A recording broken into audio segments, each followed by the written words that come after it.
This is just a quick thought from R.T. Kendall's book, Total Forgiveness.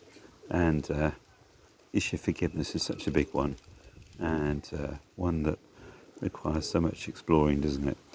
But I was just looking at some of the story of Terry Waite, who was an envoy of the Archbishop of Canterbury, involved in a lot of very difficult and delicate international negotiations. And one of the things he said was how in Uganda they let the Ugandan church lead the pace of working through difficult forgiveness issues.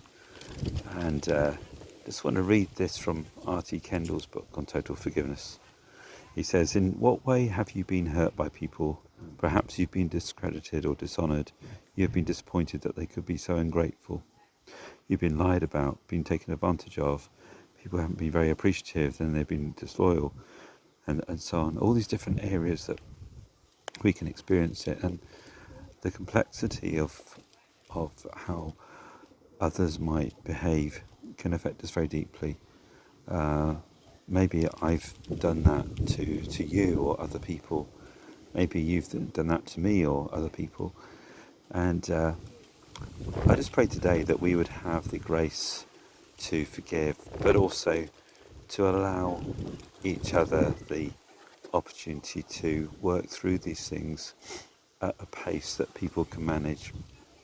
I think very often we wish that things were resolved straight away, and life is sometimes slower than that, and we have to allow people to have control of the process. And particularly when I think about the tensions that there are, we need great wisdom, don't we? There's a lot of racial tensions that are going on at the moment. So I pray that we would give grace to those who are hurting. Help us, Lord, to allow them to work at a pace which they can manage, even when we want to rush on and do the next thing. Help us to understand that they may need more time, that how they felt discredited or dishonoured or hurt or whatever has happened, it might not be as simple or as superficial as we might think it is. And I pray that you give us grace to listen, give us the grace to understand, give us the grace to hear people's hurts and pain, and allow the Holy Spirit to work in the middle of it all.